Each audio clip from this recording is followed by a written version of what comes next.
Okay,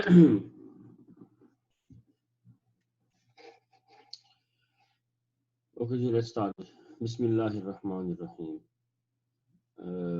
Today we'll discuss about virtual circuit networks. और थोड़ा सा आपको मैं पहले पेपर में समझाता हूँ, उसके बाद हम स्लाइड्स पे आएंगे. So let's move on to the slides. Sorry,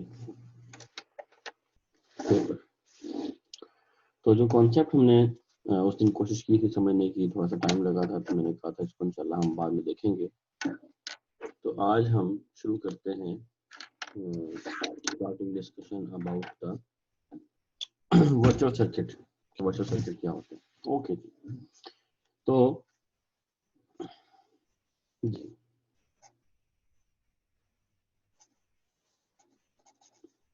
virtual circuit switching. अच्छा, वैसे हमारे पास जो है वो 3 स्विच हैं. ये स्विच 1,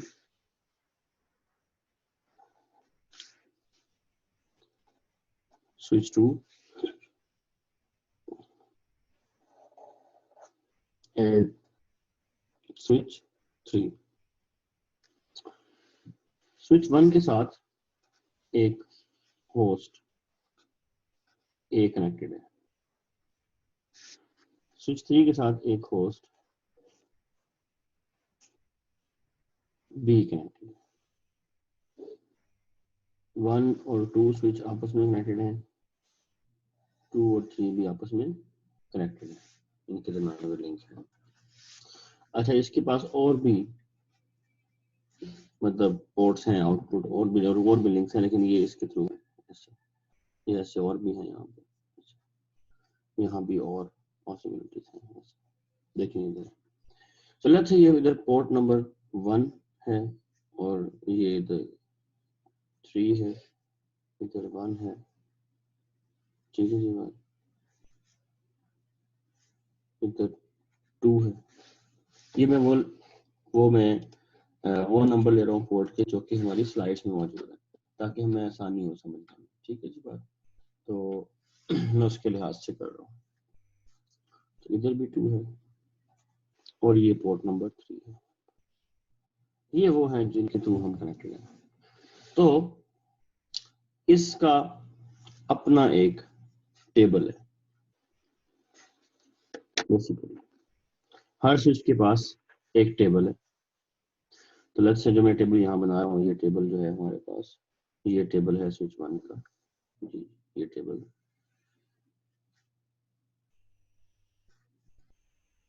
इस टेबल के 2 हिस्से होते हैं. एक होता है इनकमिंग के लिए और एक होता है आउटगोइंग के लिए. जो इनकमिंग के लिए है और आउटगोइंग के लिए, उसके फर्दर दो हिस्से होते हैं. ठीक है ये बात आपको आई होप नजर आ रहा होगा, समझ भी आ रहा होगा जी. फर्दर दो हिस्से होते हैं. एक कहलाता है पोर्ट नंबर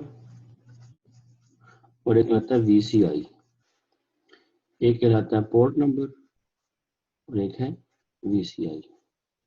ये input port input VCI, output port output VCI. ये असल में इसका मतलब. सिमिलरली स्विच 2 के पास भी उसका एक टेबल होगा.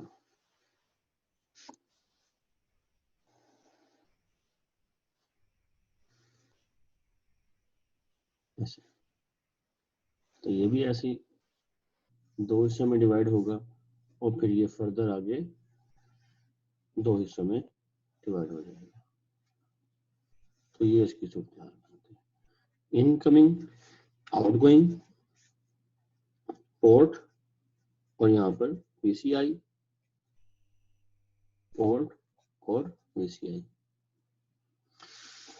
सिमिलरली स्विच 3 के पास भी टेबल होगा.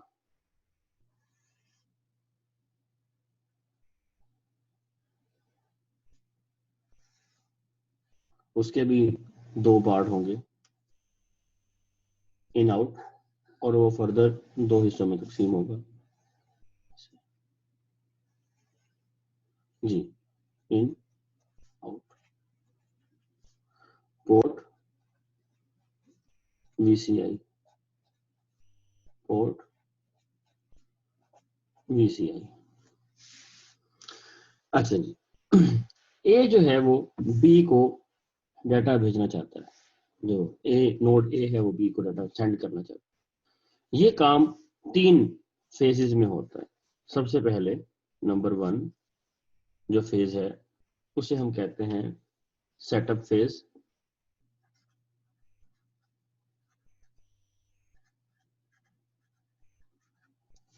जी, और फिर सेटअप फेज में क्या होता है कि एक पाथ सेटअप किया जाएगा फ्रॉम सोर्स टू डेस्टिनेशन। एक पाथ बनाया जाएगा पहले, वर्चुअल पाथ। अभी आप देखें टेबल एम्प्टी है, तो कोई भी डाटा आगे फॉरवर्ड नहीं किया जा सकता। जब फॉर एग्जाम्पल अगर ए जो है वो डाटा भेज दे, तो स्विच 1 को नहीं पता कि उस पैकेट को कहाँ भेजना है, क्योंकि उसके पास टेबल खाली है। तो सेटअप फेज में इस टेबल को हम फिल करते हैं एक्चुअली। ठीक है, कैसे फिल करते हैं, लेट्स सी। तो सबसे पहले जो आपके पास ए है, ये एक पैकेट बना के स्विच 1 की तरफ भेजता है। लेट्स से इस पैकेट का नाम है ए। इसने पैकेट बनाया और स्विच 1 की तरफ भेज दिया। स्विच 1 ने नोट किया कि पैकेट इन हुआ है पोर्ट नंबर 1 से, तो वो इसे कोई एक वर्चुअल सर्किट आइडेंटिफायर, VCI का मतलब होता है वर्चुअल सर्किट आइडेंटिफायर, इसको कोई नंबर असाइन करता है। इस पैकेट को जिसके अंदर सोर्स ये होगा और डेस्टिनेशन ये होगा, इस टाइप के पैकेट को कोई नंबर असाइन करता है। लेट्स से वो नंबर जो है वो 14 है, क्योंकि मैं वही नंबर ले रहा हूँ जो हमारे पास बुक में है और स्लाइड में, ताकि मैं आसानी हो। उसने इसको एक नंबर दे दिया और उसने पता लगाया कि अगर आपने पैकेट बी को भेजना है तो किस तरफ भेजना है, पोर्ट 3 की तरफ भेजना है। तो ये 3 की तरफ उसने भेज दिया। तो अब वो क्या कर रहा है जी, पैकेट को 3 की तरफ भेज रहा है। तो ये पैकेट जो है अगर आप देखें, ये 3 की तरफ उसने पैकेट इस तरह करके 3 की तरफ उसने भेज दिया था। 3 पैकेट बी है। अच्छा, आउटपुट करते हुए VCI नंबर उसने नहीं लगाया, क्योंकि ये उसको अभी नहीं पता। देखें, इनपुट पे 1 पे इन हुआ तो उसने इसको एक नंबर दिया 14, ये उसने खुद दिया नंबर। 3 पोर्ट पे फॉरवर्ड करना है, ये इसको पता है, लेकिन आउटपुट पे VCI क्या लगाना है ये इसको भी नहीं पता। तो सेटअप फेज में ये वाली जो चीज है ये एम्प्टी रहती है सेटअप फेज में। अच्छा, फिर उसके बाद स्विच 2 को जब मिला, स्विच 2 को भी वो इसने देखा कि ये पैकेट कहाँ से इन हुआ, पोर्ट नंबर 1 से इन हुआ, और उसने इसको कोई नंबर असाइन किया। लेट्स से उसने इसको 66 नंबर असाइन किया। ठीक है जी बात। और उसके बाद उसने पता किया कि इसको कहाँ आउट करना है, तो पता लगा कि इसको पोर्ट नंबर 2 पे आउट करना है। तो पोर्ट नंबर 2 पे उसने पैकेट को आउट कर दिया। VCI नंबर इसको भी नहीं पता। तो अब ये पैकेट जो है आपके पास यहाँ से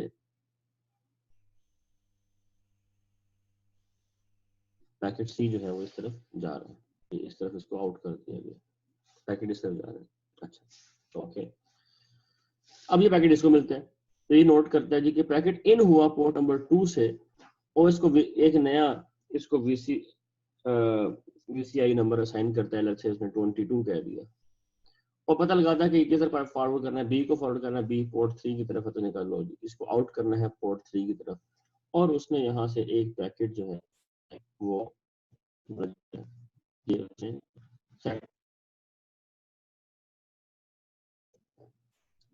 ओके, असल में वो नेट चला गया था तो मैं स्टॉप हो गया था। ओके, सो हम डिस्कस ये कर रहे थे यहाँ पर कि सेटअप फेज में ABCD पैकेट जो है वो इस तरीके से मूव करते हुए, और ये 3 एंट्रीज जो है ये फिल हो गई। अच्छा, अब उसके बाद नेक्स्ट जो फेज है वो होगा एक्नॉलेजमेंट फेज। नेक्स्ट जो है वो 2 में एक्नॉलेजमेंट फेज है।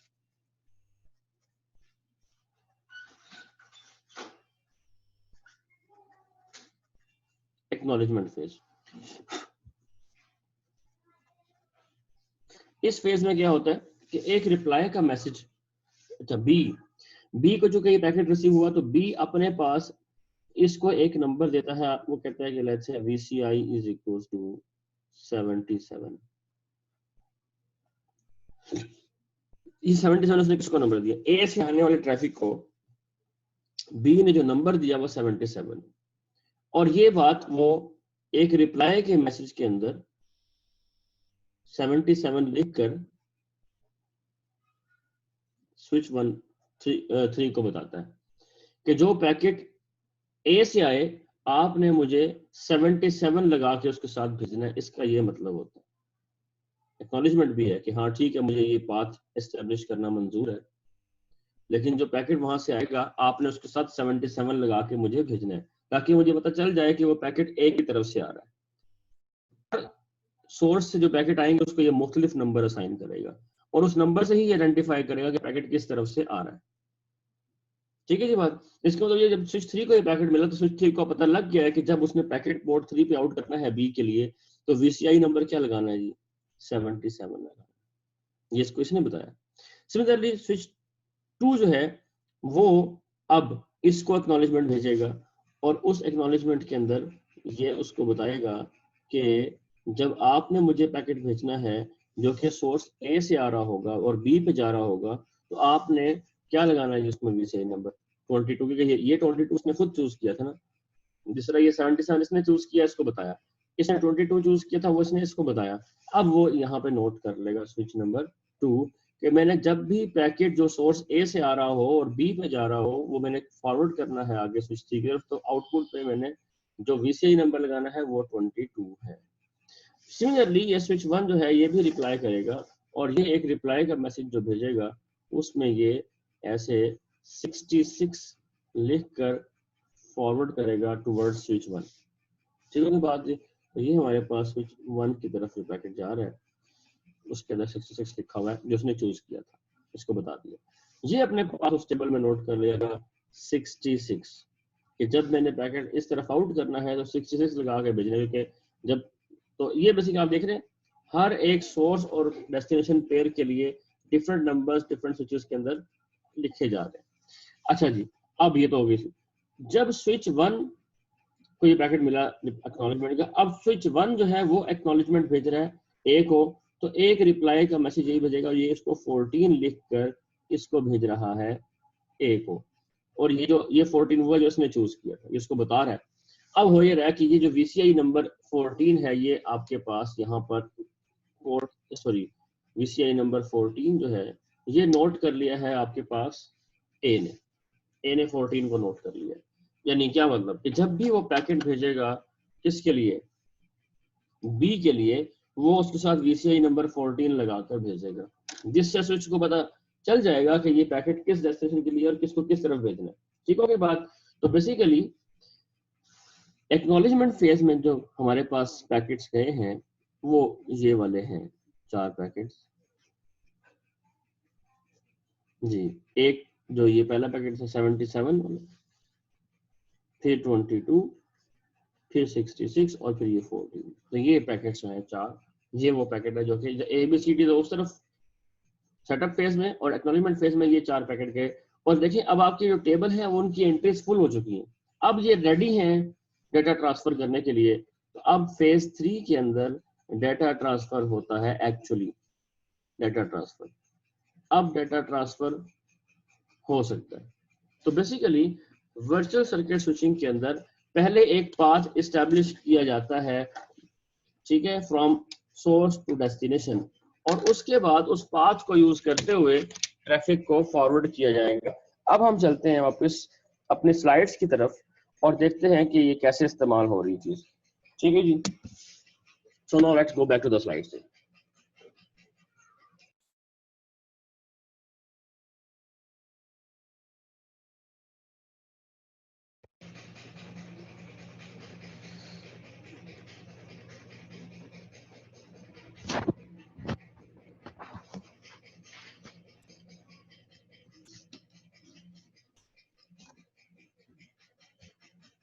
जी, तो अगर आप देखें यहाँ पर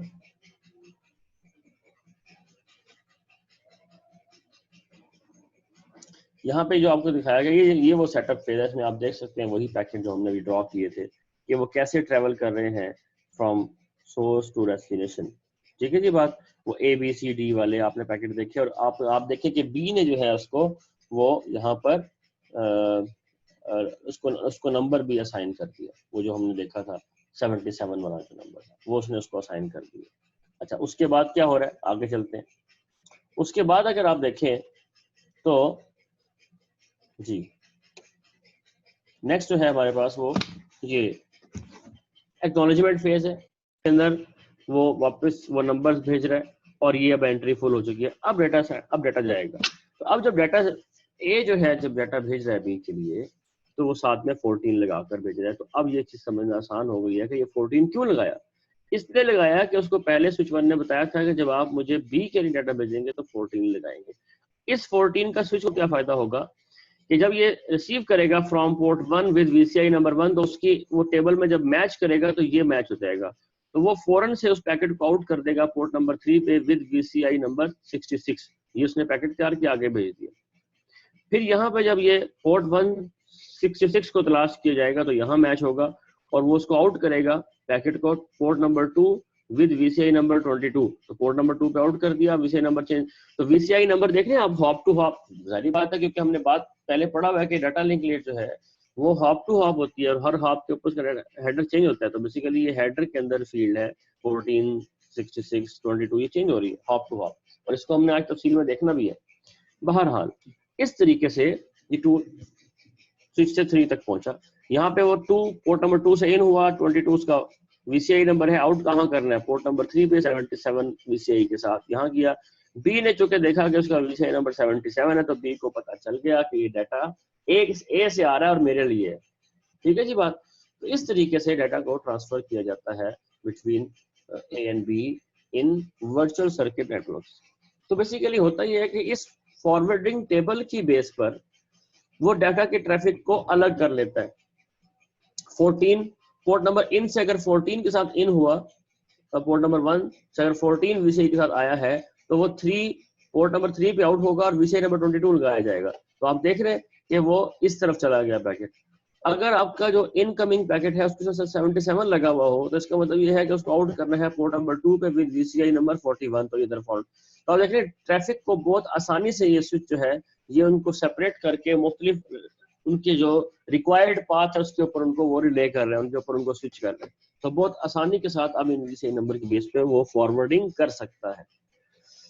अच्छा, इनकमिंग VCI और आउटगोइंग VCI में फर्क होता है, तो हम ये भी थोड़ी सी क्लियर भी देखेंगे। इनकमिंग में कुछ और होगा, ये इसको लुकअप करेगा और उसके बाद आउटपुट VCI को चेंज करके भेज देगा।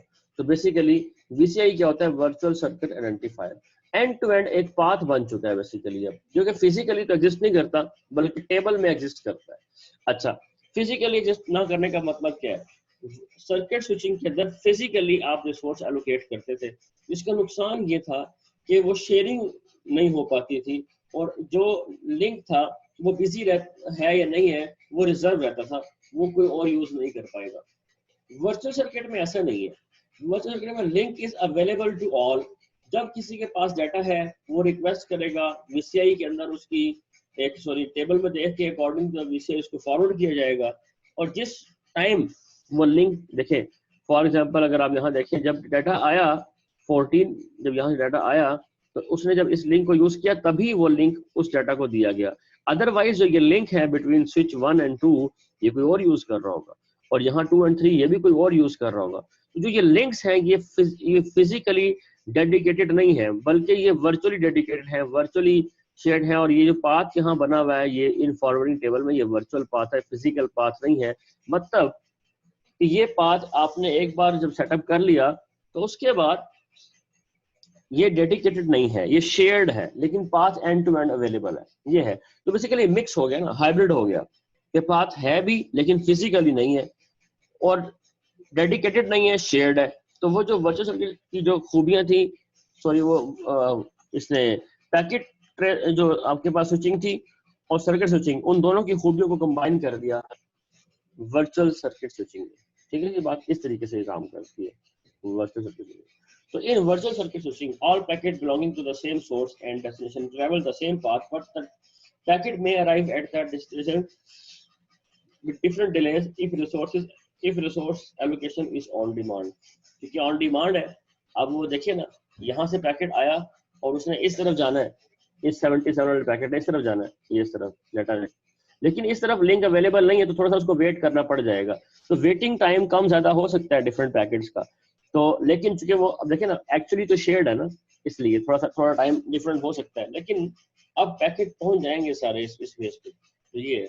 और जब लिंक अवेलेबल होगा तो डिले बिल्कुल नहीं पड़ेगा, बहुत कम होगा। तो ये था जी इस। तो बेसिकली हमारे पास वर्चुअल सर्किट स्विचिंग के अंदर एक तो ये सेटअप फेज होता है, इसमें वो एक सेटअप करता है, फिर एक्नॉलेजमेंट्स आती हैं, और फिर उसके बाद डाटा ट्रांसफर होता है, और एंड पे जाते हुए टीएल डाउन के वो एंट्रीज जो टेबल में हो गई थी उनको डिलीट कर दी जाए, ताकि टेबल में किसी और पाथ को रखा जा सके। तो switching at the data link layer in a switched वैन is normally implemented using virtual circuit switching technique. तो ये आमतौर पर स्विचिंग हो रही होती है वैन में, वो वर्चुअल सर्किट स्विचिंग की टेक्निक को यूज करके हो रही होती है। जैसे कि अगर एटीएम टेक्नोलॉजी है, फ्रेम रिले है, एमपीएलएस है, ठीक है, तो ये बेसिकली टेक्निक्स जो हैं ये और भी हैं यहाँ पर, मतलब packet switching, circuit switching, virtual circuit switching, इसके अलावा और टेक्निक भी है, लाइक जैसे एमपीएलएस है, मैंने बात की। लेकिन बात ये है कि वैन के अंदर यूज होने वाली ज्यादा जो टेक्निक्स है वो या तो पैकेट स्विचिंग है या फिर वर्चुअल सर्किट स्विचिंग है। ठीक है, तो वेलकम बैक, बिस्मिल्लाहिर्रहमानिर्रहीम। अब हम स्टार्ट करेंगे डाटा लिंक लेयर। हमने फिजिकल लेयर में काफी सारी चीजें पढ़ी, और अब हम स्टार्ट करेंगे data link layer. Data link layer के अंदर पहले तो हम थोड़ा सा इंट्रोडक्शन करेंगे, और आज हमें कुछ अहम टॉपिक्स भी पढ़ने हैं, कुछ बेसिक्स देखते हैं हम डाटा लिंक लेयर की, और उसी लिहाज से हम अपने चैप्टर को आगे, अपने इस लेक्चर को आगे बढ़ाएंगे। तो सबसे पहले देखते हैं कि डाटा लिंक लेयर क्या होती है, और हमने इस पर पहले बात की है। तो जिन लोगों ने पहले मुझे शुरू के लेक्चर मिस किए हैं, तो वो हम साथ साथ चीज़ें रिवाइज करते रहेंगे। जो शुरू के लेक्चर हैं जहाँ पे मैंने खास तौर पर लेयर्स का इंट्रोडक्शन दिया था, वो लाजमी पढ़ें। और मैंने बताया था कि टीसीपी आईपी लेयर्स क्या होती है, 5 लेयर्स होती है। तो यहाँ पे दिखाया गया कि एलएस जो है वो एक कंप्यूटर जो है वो डाटा सेंड करना चाहता है टू बॉब, और बॉब जो है वो यहाँ पे है और एलएस यहाँ। इनके दरमियान में बहुत सारे नेटवर्क्स आ रहे हैं, देखें आप, बहुत सारे नेटवर्क्स। तो जो एलएस पैकेट भेज रहा है वो पहले यहाँ से R2 में पहुंचता है, और R2 से फिर R4 पे, R4 से फिर यहाँ नेटवर्क से होता हुआ R5 पे, फिर R7 पे, फिर तो कहने का मतलब ये है कि रास्ते में जो पैकेट है वो बहुत सारे नेटवर्क्स को ट्रेवर्स कर रहा है। अगर आप देखें ISP जो है यहाँ पर, ये ISP, ये अलग, ये एलएस का ISP है, और फिर वो कनेक्टेड है विद नेशनल ISP, और नेशनल ISP जो है वो बॉब के ISP को डाटा भेजता है, और बॉब का ISP है वो बॉब को डाटा भेजता है, इस तरीके से। अच्छा, एक और बात हमने बात ये भी की थी कि जो डाटा लिंक लेयर उसका जो काम है वो हॉप टू हॉप है, एंड टू एंड नहीं है। मतलब कि एलएस के पास वो 5 लेयर्स हैं, application layer, transport layer, network layer, data link layer और फिजिकल लेयर, ये उसके पास है। एलएस यहाँ से डाटा भेजता है तो पांचों लेयर्स के हेडर लगा के भेज देता है, लेकिन जो राउटर दरमियान में आएगा उसने खाली पहली 3 लेयर्स को पढ़ना है, यानी कि physical layer, data link layer और नेटवर्क लेयर। और यहाँ पर फिजिकल लेयर, डाटा लेयर और लिंक लेयर और नेटवर्क लेयर को जो यहाँ से देखेगा, तो बेसिकली यहाँ से डाटा जब आएगा तो ये राउटर टू क्या करेगा, फिजिकल लेयर का हेडर उसने देखा, उसको उतार के रिमूव कर दिया, लेयर 2 का हेडर देखा, उसको उतार के रिमूव कर दिया, फिर नेटवर्क लेयर को उसने पढ़ के पता अंदाजा लगाया कि पैकेट किस तरफ भेजना है, फिर उसने लेयर 2 का और लेयर 1 का नया हेडर लगाया। जी, लेयर 2 और लेयर 1 के नए हेडर्स लगाए। तो असल में ये हो रहा है कि हर हॉप के ऊपर, तो पहली हॉप क्या थी, एलएस के कंप्यूटर से निकल के नेटवर्क यहाँ तक पहुंचा, पहली हॉप। दूसरी हॉप में R2 से R4 पर पहुंचा, R4 ने फिर वही किया कि लेयर 1 2 के हेडर को रिमूव किया, नया हेडर लगाया। नेटवर्क लेयर के हेडर से पता लगाया कि पैकेट कहाँ भेजना है, R5 को भेजना है, तो ये पैकेट यहाँ से होता हुआ यहाँ R5 में पहुंच जाएगा, R5 ने वही स्प्रेड। तो रास्ते में तमाम राउटर्स वही 3 जो है स्टेप्स रिपीट कर रहे हैं, ये फिजिकल लेयर का और डाटा लिंक लेयर का जो है हेडर रिमूव करना, नेटवर्क लेयर के हेडर से पता लगाना कि पैकेट किस तरफ जाएगा, और फिर लेयर 1 और लेयर 2 का हेडर ऐड कर देगा। जब पैकेट बॉब के पास पहुंचेगा तो बॉब के पास क्योंकि वही पांचों लेयर्स हैं, तो बॉब की फिजिकल लेयर पैकेट रिसीव करेगी, डाटा लिंक लेयर उसको मैक एड्रेस वगैरह चेक होंगे, फिर आईपी चेक करोगा, और फिर करते करते ऊपर डाटा जो है वो एप्लीकेशन लेयर तक पहुंच जाएगा। यानी कि बॉब जिस एप्लीकेशन को आप एड्रेस करने जा रहे थे वहां पे उस एप्लीकेशन को वो डाटा मिल जाएगा। तो ये जी अगर आप इसको चलाएं जरा देखिएगा एनिमेशन, तो एलएस से पैकेट जो निकला वो कहाँ पहुंचा, R2 पर पहुंचा। R2 ने उसके दोनों हेडर्स को रिमूव किया, नए हेडर लगाए और R4 को भेज दिया। R4 ने भी वही काम किया कि नए हेडर लगा के R5 पे भेज दिया, R5 ने भी वही किया, पुराने तार के नए लगाए और आगे भेज दिए। सिमिलरली ये सब पैकेट को आगे फॉरवर्ड करते जा रहे हैं और इवेंचुअली वो पैकेट कहाँ पहुंच जाता है, एलएस के पास, सॉरी बॉब के पास पहुंच जाता है। अब टू कैटेगरीज होती है। लिंक जो है वो दो तरह के होते हैं, एक होता है पॉइंट टू पॉइंट और एक होता है ब्रॉडकास्ट। पॉइंट टू पॉइंट हमने पहले पढ़ा था कि वो शेयर्ड नहीं होता, वो डेडिकेटेड होता है, इसलिए सारी कैपेसिटी आप लिंक जो है वो यूज कर सकते हैं। लेकिन जो ब्रॉडकास्ट लिंक होता है, जिस तरह वायरलेस है, ठीक है जी बात, जहाँ पे आपका जो लिंक है वो शेयर्ड है, जिस तरह बस टोपोलॉजी में देखा था हमने, वो तार जो होती है वो शेयर्ड होती है, तो वहां पर लिंक की पूरी कैपेसिटी आप यूज नहीं कर पाते ऑल द टाइम, आप उसका एक पोर्शन, एक पार्ट यूज करते हैं। वो पार्ट जो है वो टाइम के लिहाज से भी हो सकता है, फ्रीक्वेंसी के लिहाज से भी हो सकता है, हमने देखा था।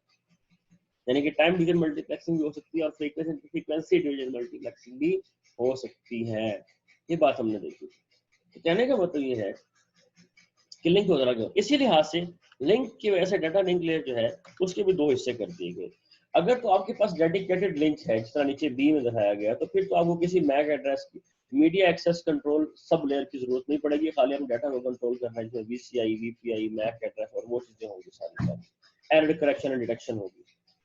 लेकिन अगर आपके पास ब्रॉडकास्ट नेचर का लिंक है, यानी कि वो लिंक जो शेयर्ड है, तो फिर क्या होगा, वहां पे आपका जब डाटा सेंड करना है आपने, तो पहले एक्वायर करना है मीडियम को, यानी देखना है कि मीडियम फ्री भी है या नहीं।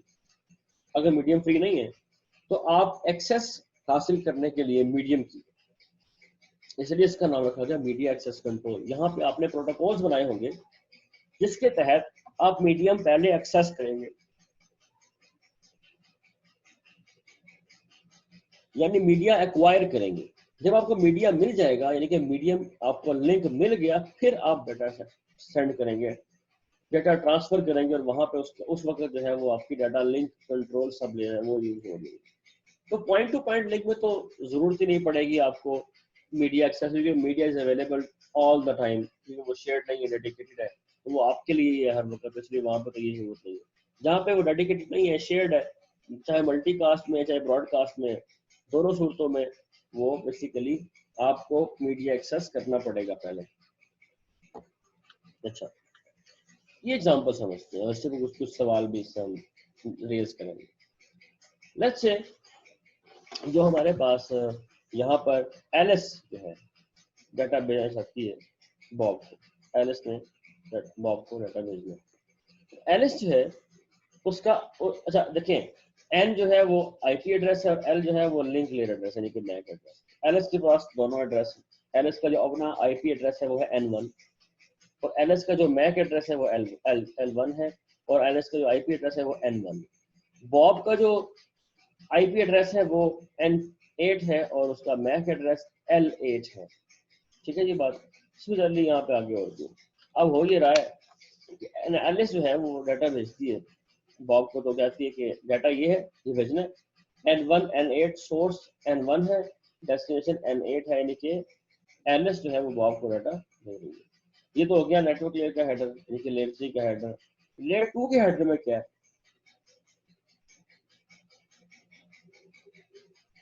लेयर 2 के हेडर में L1 क्या है, एलएस का मैक एड्रेस, यानी कि सोर्स मैक एड्रेस। L2 क्या है, L2 तो बेसिकली राउटर का मैक एड्रेस है, यानी कि इसका मतलब डेस्टिनेशन मैक एड्रेस आपने राउटर का लगा दिया। डाटा तो आपने भेजना था N8 को, यानी कि बॉब को, लेकिन मैक एड्रेस आपने अपना लगाया सोर्स और राउटर का लगा दिया डेस्टिनेशन। वो इसलिए कि हमने पढ़ा नहीं अभी कि हॉप टू हॉप होता है। तो बेसिकली अगर आप देखिए नेटवर्क लेयर का जो हेडर है इसमें N1 और N8 है, ये तो थ्रू आउट सेम रहा, यहाँ भी N1 N8 है, N1 N8 N1 N8, तो ये तो चेंज नहीं हुआ, थ्रू आउट सेम रहा। लेकिन जो डाटा लिंक लेयर का हेडर है ये, जिसमें जिसमें मैक एड्रेस है, वो जब यहाँ से निकला तो हॉप टू हॉप है, तो उसने ये समझा कि उसकी रिस्पॉन्सिबिलिटी थी कि यहाँ के बाद पैकेट कहाँ जाएगा, एलएस के कंप्यूटर से निकली कहाँ जाएगा।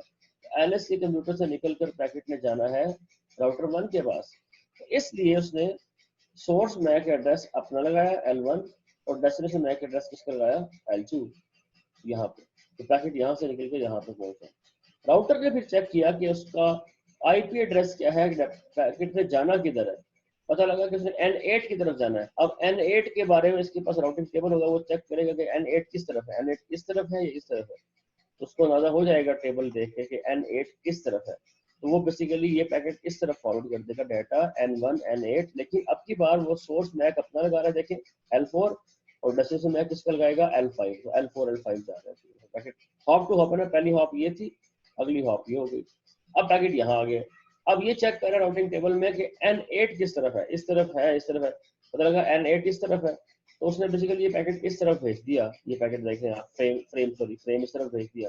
उसमें N1 N8 तो वही है, डाटा भी वही है, लेकिन सोर्स मैक उसने अपना लगाया L7 और डेस्टिनेशन मैक किसका लगाया L8। तो ये पैकेट जो है ये L7 L8, ये बेसिकली यहाँ से फ्रेम होता हुआ ये यहाँ पहुंच गया। तो एलिस का जो पैकेट है उसे फ्रेम भेजा था, डाटा भेजेगा, वो डाटा इस तरह से रास्ते में मूव करता हुआ बॉब तक पहुंचा। यानी कि ये कोई सिंगल स्टेप एक्टिविटी नहीं है, मल्टी स्टेप एक्टिविटी है। ये हॉप टू हॉप हो रहा है डाटा लिंक लेयर। देख रहे हैं आप, डाटा लिंक लेयर रिस्पॉन्सिबल है कि डाटा यहाँ से यहाँ पहुंच गया, ओके गुड, उसकी रिस्पॉन्सिबिलिटी खत्म होगी।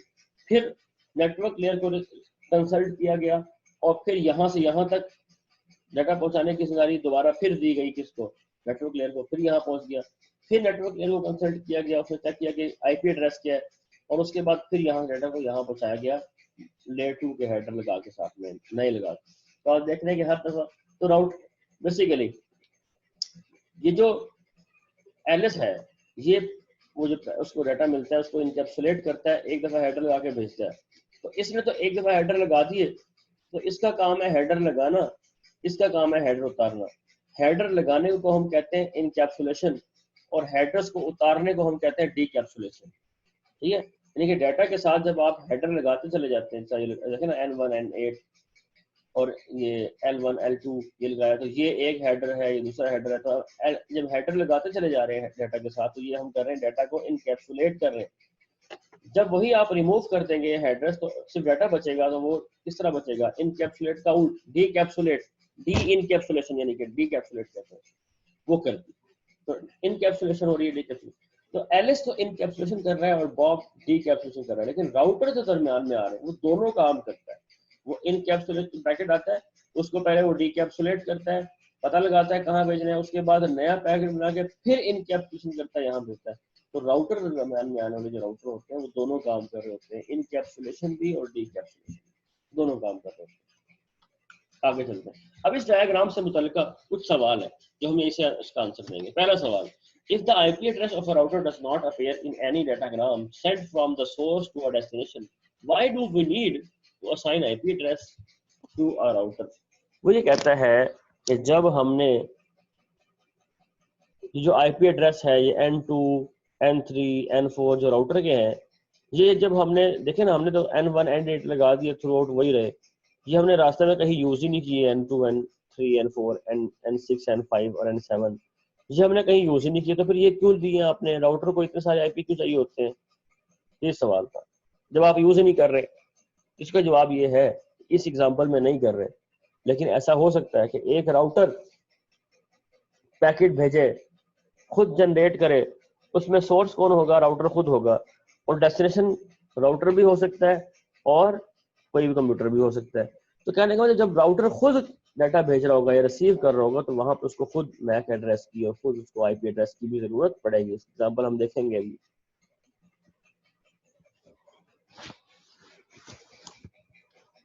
आज ही हम इसकी एग्जांपल देखेंगे, ठीक है कि आगे चलते हैं। तो पहला सवाल का जवाब ये था कि उसको खुद कम्युनिकेशन करने के लिए आईपी एड्रेस चाहिए होता है। आगे चलते हैं। Why do we need more than one IP address in a router, one for each interface? चलो ये बात समझ में आ गई कि हमें राउटर को आईपी एड्रेस चाहिए होता है, लेकिन फिर चार क्यों चाहिए, एक से ही काम चल जाए। जी अबू बकर। सर अगर राउटर खुद ब खुद डाटा कैसे सेंड करेगा, जबकि उसके पास डाटा ही नहीं होता, उसे डाटा दिया जाएगा तो वो आगे सेंड करेगा। हाँ अभी हम बात करते हैं, ये असल में बात है, डाटा नहीं सेंड करता, कुछ खास तरह के पैकेट है जो राउटर खुद जनरेट करता है, वो डाटा के नहीं होते, वो कंट्रोल ट्रैफिक के लिए होते हैं, बेसिकली कंट्रोल मैनेजमेंट के पैकेट होते हैं, वो मैनेजमेंट के लिए इस्तेमाल होते हैं। ठीक है, ठीक हो, ठीक। अच्छा ओके। सो अच्छा चलो ये तो होगी, चलो आईपी चाहिए होता है, ठीक है, मान ली बात। लेकिन क्या 3 आईपी, अब देखें इस इंटरफेस को अलग से N3L3 दिया, इधर से अलग से N2L2 दिया, इधर अलग से, तो मतलब हर इंटरफेस को अलग मैक एड्रेस, अलग आईपी एड्रेस दिया हुआ है। इसकी क्या वजह है, ये सवाल है। तो इसका जवाब ये है कि राउटर का हर इंटरफेस एक अलग नेटवर्क होता है। राउटर का हर इंटरफेस एक अलग नेटवर्क होता है। यानी अगर मैं आपको यहाँ से ड्रॉ करता हूँ तो ये हमारे पास यहाँ से लेकर जो ये है, ये एक अलग नेटवर्क है, ठीक है जी बात, और ये एक अलग नेटवर्क है, और ये एक अलग नेटवर्क है। समझा रही है बात? तो बेसिकली राउटर क्या होता है? राउटर एक ऐसी डिवाइस है जो डिफरेंट नेटवर्क्स को आपस में जोड़ देता है, कनेक्ट कर देता है उनको आपस में। तो डिफरेंट नेटवर्क्स को आपस में कनेक्ट करने के लिए हम राउटर का इस्तेमाल करते हैं। तो यहाँ पे इस राउटर ने 3 नेटवर्क्स को जोड़ा हुआ है आपस में, इसने भी 3 को जोड़ा हुआ है। आमतौर पे राउटर्स के अंदर अच्छी खासी पोर्ट होती हैं, मतलब फ्यू हंड्रेड तक भी हो सकती हैं। इतने सारे नेटवर्क्स को जोड़ने वाले वो हैवी राउटर होते हैं, लेकिन आमतौर पे 4 5 6 तो लाजमी होती हैं, ठीक है जी बात। ये तो राउटर का काम है कि नेटवर्क्स को जोड़ना।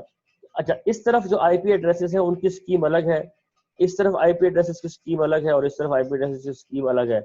इसलिए हर इंटरफेस पे अलग अलग आईपी चाहिए होता है कि ये जो आईपी है वो इस स्कीम से बिलोंग करेगा, ये आईपी एड्रेस इस स्कीम से बिलोंग करेगा, और ये आईपी एड्रेस इस स्कीम से बिलोंग करेगा जो इस इंटरफेस पे होगा। क्या मतलब है स्कीम मुख्तलिफ होने का? क्या मतलब है? आईपी की रेंज मुख्तलिफ होती है। असल में मैं आपको कहता हूँ, फॉर एग्जाम्पल इस तरफ अगर चल रहा है ना 1.1.1.0 इस तरफ चल रहा है, यानी जितने भी इस तरफ कंप्यूटर उनका आईपी होगा 1.1.1, 1.1.1.2, 3, 4, 5 इस तरह। तो उसमें ये वाला हिस्सा सबका कॉमन होगा 1.1.1, ये इस तरफ तमाम का। इस तरफ जो चल रहे हैं वो जैसे है 1.1.2.0। तो इधर जो कॉमन हिस्सा है वो ये वाला है 1.1.2।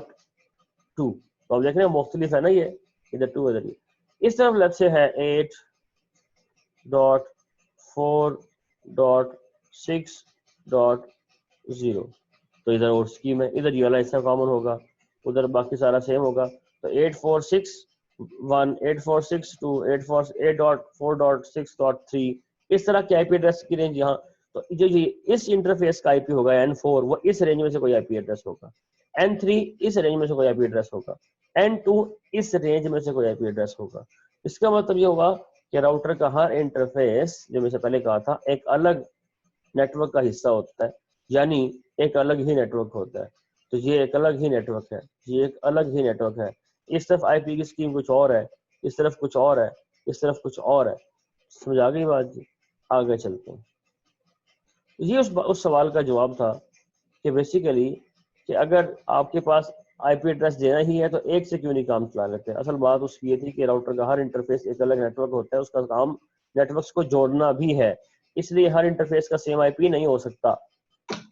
ओके, आगे चलते हैं। तो एक और सवाल का हमने जवाब कर दिया, ये 2 सवाल हो गए।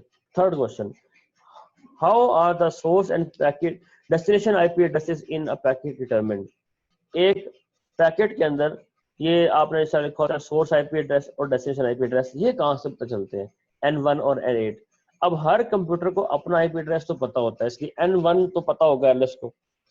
अब उसने जो डाटा भेजना है बॉब को, तो उसको कम से कम 2 बातों में से एक बात लाजमी पता होनी चाहिए। नंबर 1, या तो उसको बॉब की वेबसाइट का एड्रेस पता हो जिस पे उसने डाटा रिक्वेस्ट भेजनी है, ठीक है, या उसको बॉब का आईपी एड्रेस पता हो। अगर तो उसको पता है तो फिर तो जारी बात है, उसने पता करा लिया होगा पहले से आपस में बातचीत करके कि आप अपना एड्रेस बता दें, तो उसने अपना आईपी एड्रेस बता दिया होगा, तो उसने डायरेक्ट यहाँ पे N8 लिख दिया। लेकिन अगर उसको नहीं पता तो फिर उस एलएस को बॉब का वेब एड्रेस जरूर पता होना चाहिए। फिर वहां पे डीएनएस इस्तेमाल होगा। वो डीएनएस क्या करेगा?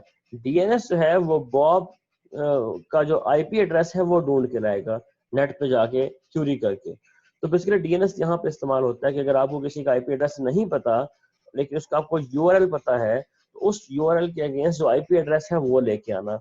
ये रिस्पॉन्सिबिलिटी होती है डीएनएस की, डोमेन नेम सर्विस या डोमेन नेम सिस्टम की।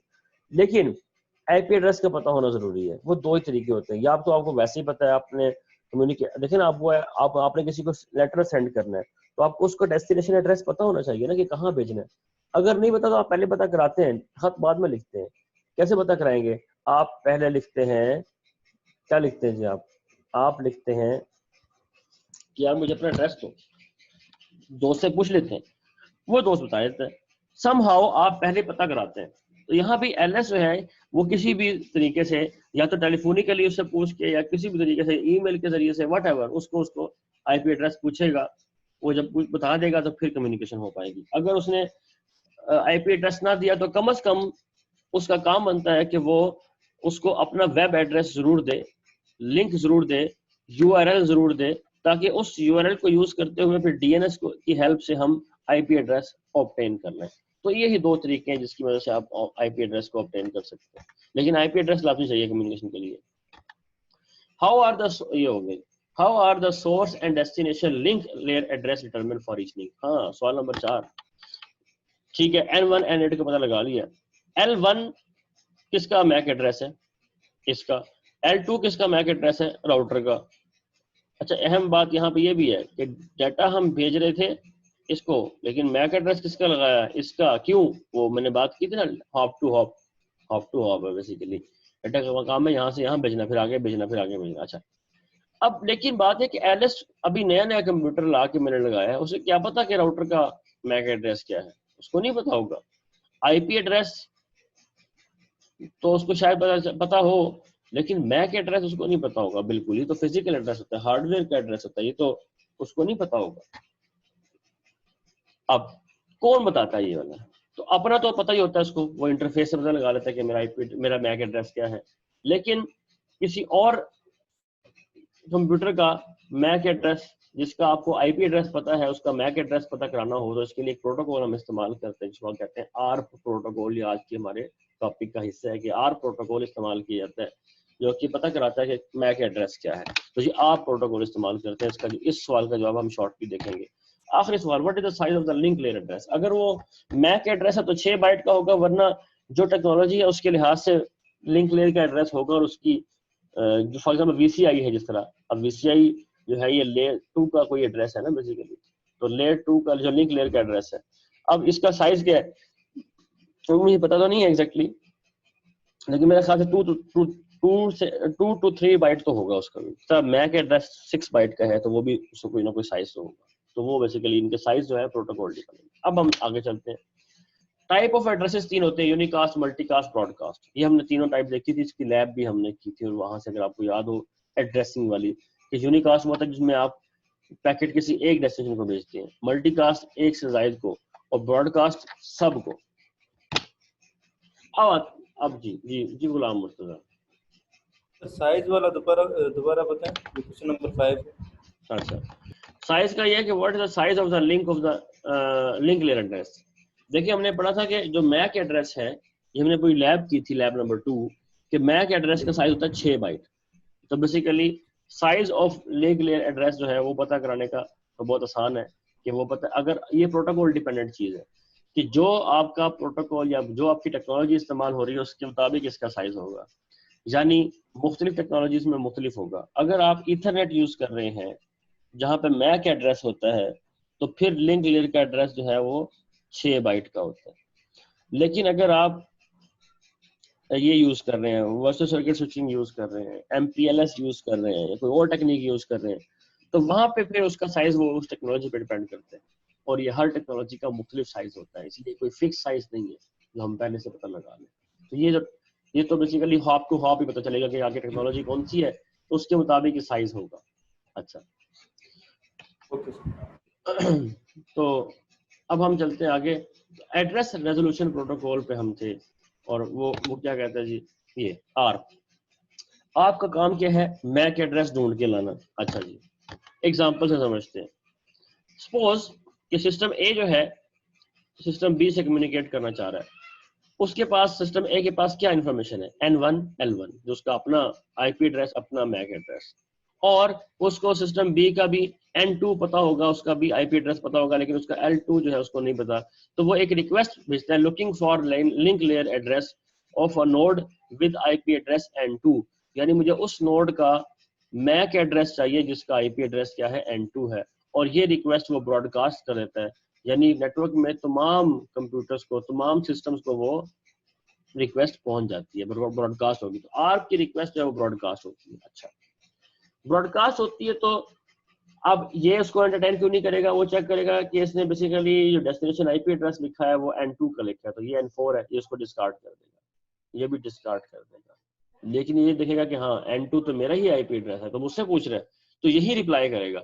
अब चूंकि ये रिप्लाई, इसको पता है कि मैंने रिप्लाई करना है और किसको रिप्लाई करना है, ये भी इसको पता है कि सवाल किसने पूछा था, सवाल तो पूछा था सिस्टम ए ने, तो अब सबको रिप्लाई करना जरूरी नहीं है, बस वो एक यूनिकास्ट का पैकेट भेजेगा, एक पैकेट भेजेगा डायरेक्ट सीधा सिस्टम ए को, रिप्लाई करेगा I am the node 1 and my link layer address is L2, तो उसने बता दिया।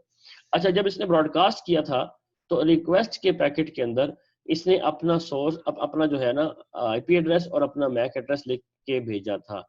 जैसे इन 3 कंप्यूटर्स को, यानी कि तमाम कंप्यूटर्स को फायदा क्या हुआ कि उसको उनको पता लग गया कि जो भी कंप्यूटर जिसका आईपी एड्रेस ये N1 है उसका मैक एड्रेस L1 है, तो इसने भी नोट कर लिया, इसने भी नोट कर लिया, इसने भी नोट कर लिया। तो सिस्टम बी को पता चल गया बगैर पूछे कि सिस्टम ए का मैक एड्रेस क्या है, तो इसको आर्फ करने की जरूरत नहीं पड़ेगी, ये सिंपल रिप्लाई कर देगा क्योंकि इसको पता लग गया, उसके रिक्वेस्ट में ही लिखा हुआ था कि मेरा तो मैक एड्रेस ये है, आपका क्या है, तो वो उसने वहीं से रिप्लाई शुरू कर। अब आगे चलते हैं। तो बेसिकली जो आपके पास आर्प प्रोटोकॉल है, देखिए ये this is the first ever protocol जो हम पढ़ रहे हैं थोड़ी डिटेल में। तो बेसिकली आर्प जो प्रोटोकॉल है उसका काम क्या है, उसका काम आर्प का जो पैकेट है, बेसिकली आर्प का पैकेट जो है वो है 0 से, ये देखिए इसका यहाँ पर साइज लिखा है 0 से 32, और ये इसका हेडर है, वो देखें ना, हमने कहा था कि हर लेयर एक हेडर अटैच करती है, तो ये है वो हेडर जो उसमें अटैच किया जाएगा। बेसिकली आपके पैकेट के अंदर ये हेडर अटैच होगा। इसमें क्या क्या बातें लिखी हुई है, हार्डवेयर टाइप यानी नीचे टेक्नोलॉजी कौन सी है, प्रोटोकॉल टाइप यानी प्रोटोकॉल कौन सा यूज हो रहा है, IPv4 यूज हो रहा है या IPv6 यूज, यहाँ पे प्रोटोकॉल से मुतालिक मतलब क्या है, जो नेटवर्क लेयर में प्रोटोकॉल यूज हो रहा है वो वाला, यानी कि IPv6 या IPv4।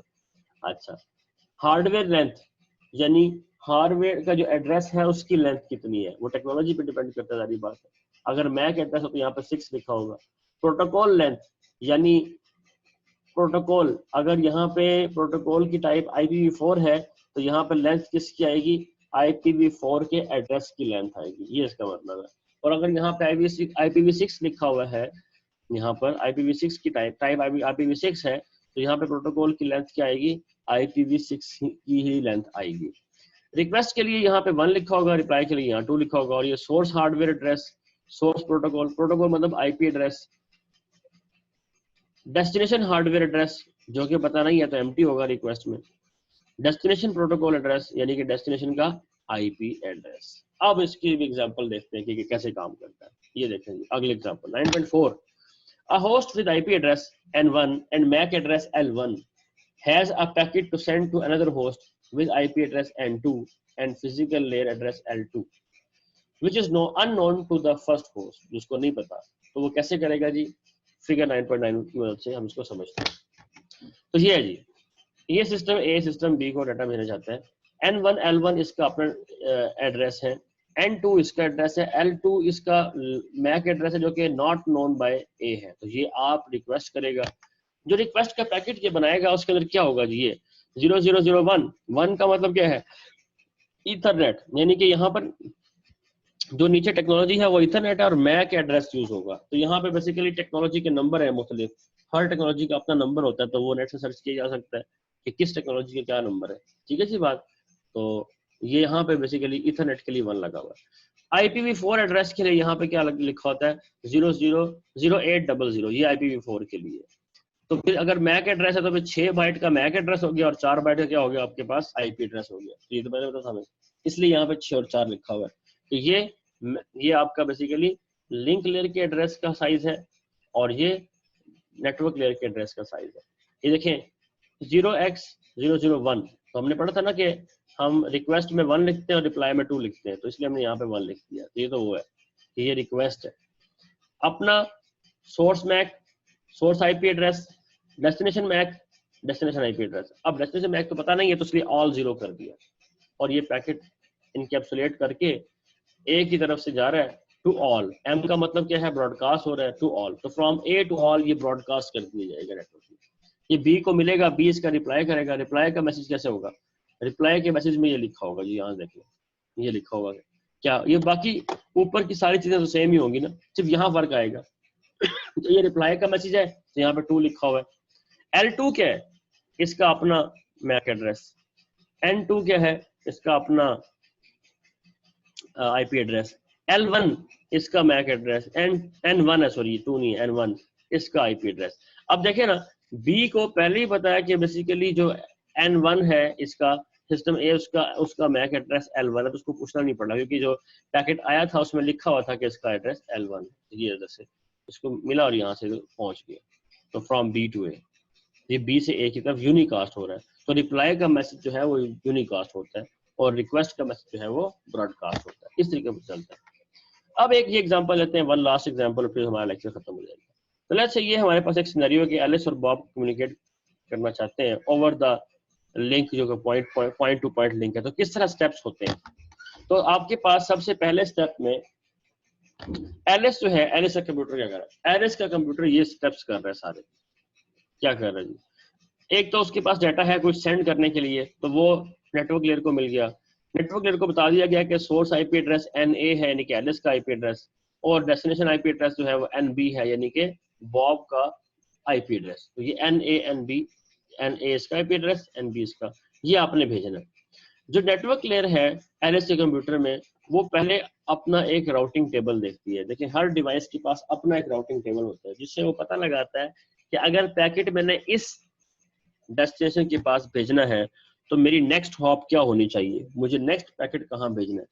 तो उसने अपने जब राउटिंग टेबल में कंसल्ट किया तो उसने पता लगाया कि अगर आपने पैकेट NB को भेजना है तो आपको नेक्स्ट हॉप जो है वो आपकी N1 होनी चाहिए। N1 क्या है, बेसिकली ये राउटिंग इसका एड्रेस है, ये R1 का, तो मैं यहाँ लिख देता हूँ। तो बेसिकली इस वाले इंटरफेस का आईपी एड्रेस जो है वो है N1, और यहाँ पर जो आपके पास इसका एड्रेस है लिंक लेयर का वो है L1, और यहाँ पे इस तरफ जो है वो N2 है, और ये जो है आपके पास ये है L2, ठीक है जी बात। इस तरफ ये आपके पास L3 है, ठीक है, और इधर ये N3 है, N3, इधर ये L4 है, और इधर ये N4 है, ठीक होगी बात, यस ये N4। ये इधर जो है ये बॉब का जो है ये NB है इसका आईपी एड्रेस, ठीक होगी बात, और LB जो है इसका हमारे पास वो क्या है जी, इसका वो है। तो इधर एलिस का जो है वो NA है आईपी एड्रेस, और इसका जो मैक एड्रेस है वो है LA। चले अब जी, अब सारी बात क्लियर हो जाएगी हमें इंशाल्लाह। तो ये NAL, अब आप देखें तो पता लगा कि N1 की तरफ भेज दे, अगर एलिस ने पैकेट NB को भेजना है तो वो N1 की तरफ भेज दे। अब सवाल पता क्या N1 का मैक एड्रेस पता है, क्योंकि जो पैकेट भेजना पड़ेगा उसमें तो आपको सोर्स मैक LA लगा देंगे और डेस्टिनेशन मैक क्या लगा देंगे, L1, लेकिन क्या L1 पता है आपको, नहीं पता ना। तो एलिस का कंप्यूटर क्या करेगा, पहले R का पैकेट जनरेट करेगा, एलिस R की रिक्वेस्ट जनरेट करेगी, R1 रिप्लाई करेगा कि हाँ मेरा मैक एड्रेस जो है वो ये L1 है, ये लो, और यहाँ से ये अब नेटवर्क लेयर को उसका मैक एड्रेस पता है। हो सकता है कि जब वो पता करे कि N1 का मैक एड्रेस क्या उसको पहले से ही पता हो तो फिर ये वाला स्टेप नहीं होगा। तो ये वाला जो स्टेप है, ये वाला स्टेप ऑप्शनल है इन केस अगर आपके कंप्यूटर को R1 का जो है यानी कि N1 के अगेंस्ट जो आपके पास मैक एड्रेस है वो नहीं पता, तो फिर तो ये काम होगा, अगर पता है तो फिर ये काम नहीं होगा, वो डायरेक्ट यहाँ से आगे चल पड़ेगा। अच्छा, अब तो फिर अब अगला काम यह है कि जो ये आपके पास NA NB, उसने देखिए इनकैप्सुलेट, इस डाटा को इनकैप्सुलेट किया नेटवर्क लेयर ने, लेयर 3 का हेडर लगाया, उसमें ये NA NB लगाया, और ये डाटाग्राम और ये L1 का एड्रेस। यानी इसका मतलब ये हुआ कि एलिस के कंप्यूटर में जो नेटवर्क लेयर थी उसकी जिम्मेदारी थी कि वो पहले से पता करा के रखे कि जो डेस्टिनेशन का मैक एड्रेस है वो क्या है, L1 ढूंढ के लाना उसकी जिम्मेदारी थी। इसका मतलब है ARP का जो प्रोटोकॉल है वो लेयर 3 पे एक्टिवेट होता है, यानी कि वो नेटवर्क लेयर का हिस्सा है। जी हाँ बिल्कुल, ARP प्रोटोकॉल जो है वो नेटवर्क लेयर का हिस्सा है, जिसका बेनिफिट कौन उठाता है, डाटा लिंक लेयर उठाती है उसका बेनिफिट, क्योंकि वो उसके लिए आर्फ कर रहा होता है।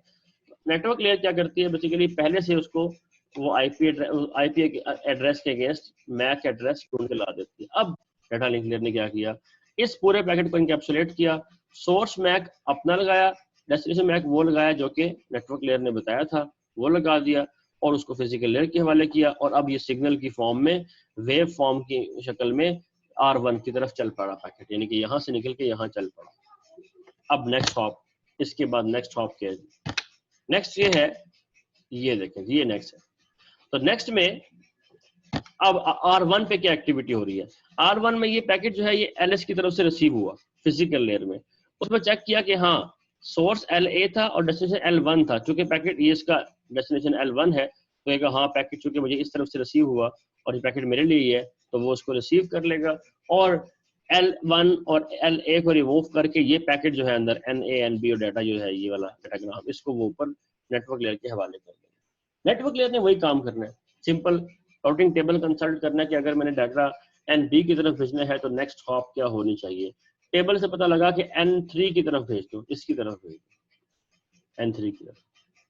तो अब पता करा कि क्या N3 का मैक एड्रेस पता है, नहीं पता तो ARP एड्रेस होगा, आप रिक्वेस्ट जनरेट करेगा। देखें ना, अब यहाँ देखें, अब ये ARP की रिक्वेस्ट कौन जनरेट कर रहा है, R1 कर रहा है।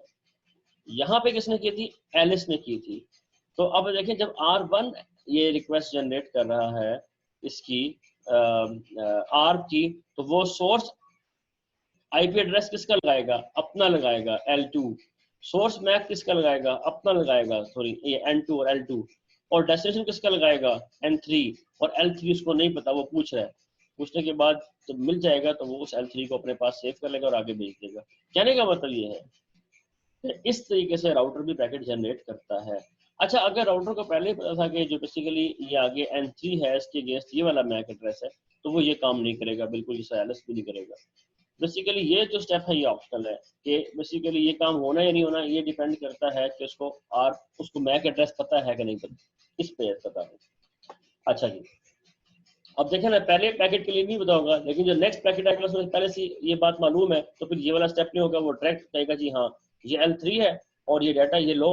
तो डाटा लिंक ले क्या करेगी, उसको पता है कि जो ये R1 है उसमें इस लिंक का जो मैक एड्रेस है वो क्या है, L2 के पैकेट पे इस तरफ जाना है, तो सोर्स मैक एड्रेस इसका इस्तेमाल हुआ, ये देखें L2, इसमें देखें इसका इस्तेमाल किया L2, और भेजना किसकी तरफ है, इस तरफ L3 की तरफ।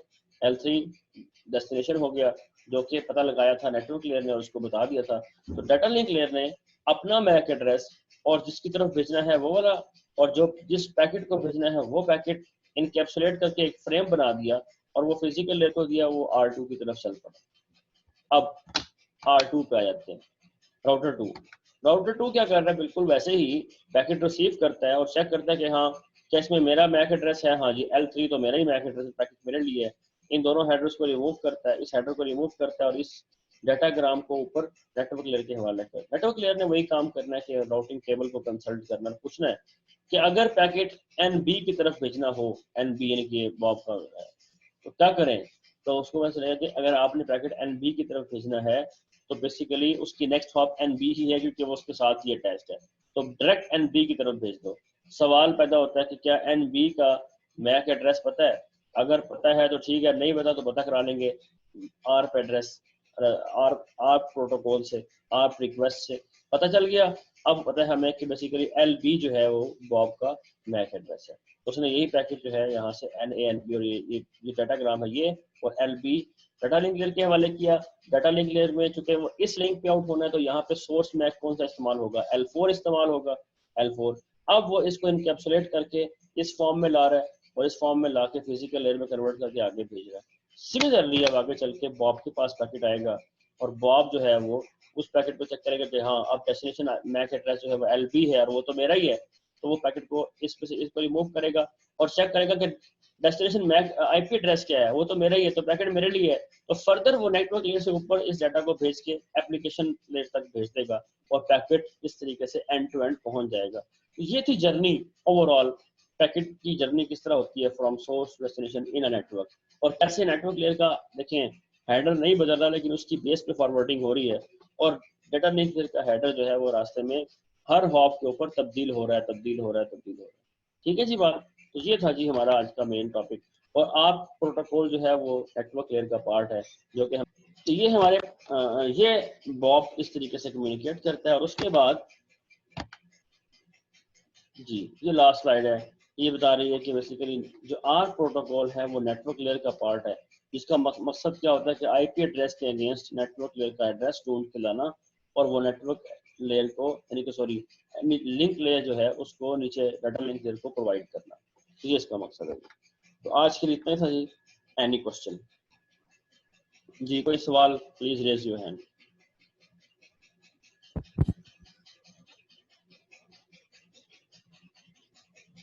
जी बकर बोलिए। सर ये जो सारा प्रोसेस हो रहा है, मतलब मैक एड्रेस हमारे पास होता है, हमने उसे भेजना है, ये सारा प्रोसेस हो कहाँ रहा होता है? ये बैक एंड पे हो रहा होता है, हमें इसका इल्म नहीं होता।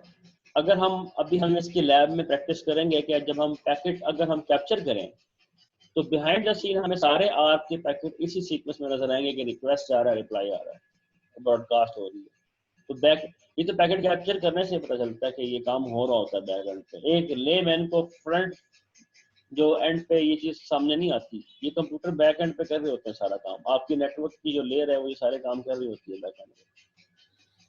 अब ये जिस तरह पैकेट जा रहा था सर, मतलब एक राउटर के पास, फिर आगे अगर हम करें किसी और कंट्री में नेटवर्क भेजते हैं, जिस तरह हम रिक्वेस्ट भेजते हैं कहीं और है, तो वो हमारे राउटर के पास जाएगी, फिर रीजनल आईएसपी, फिर ऐसे ही नेशनल, बिल्कुल इस तरह ही वो जो हमने जाएगी। बिल्कुल पहली डायग्राम देखी थी ये वाली, ऐसे काम चल रहा होता है, ऐसे जाता है काम। तो ये सर ये इतना सारा काम होता है, ये स्पीड कैसे होती है, मतलब इतनी जल्दी ये कैसे होते हैं? ये चीजें हम अभी तो ये कुछ भी नहीं हमने पढ़ा, अभी तो बहुत कुछ है। अभी तो ये तो मतलब बहुत कम है जो हमने पढ़ा। ये तो लाइक 10% भी नहीं जो काम, इससे ज्यादा काम कर रहे होते हैं। तो इनकी एफिशिएंसी और इनकी जो परफॉर्मेंस है ये बड़ा एक अहम सीरियस कंसर्न होता है। ये आमतौर पर बड़ी एफिशिएंट डिवाइसेस होती हैं और इसलिए कॉस्टली होती हैं। इसके लिए खास तरह के प्रोसेसर इस्तेमाल होते हैं जिन्हें कहा जाता है नेटवर्क प्रोसेसर, एनपीस कहा जाता है, नेटवर्क प्रोसेसर। तो वो खास तौर पर इसी काम के लिए बनाए जाते हैं।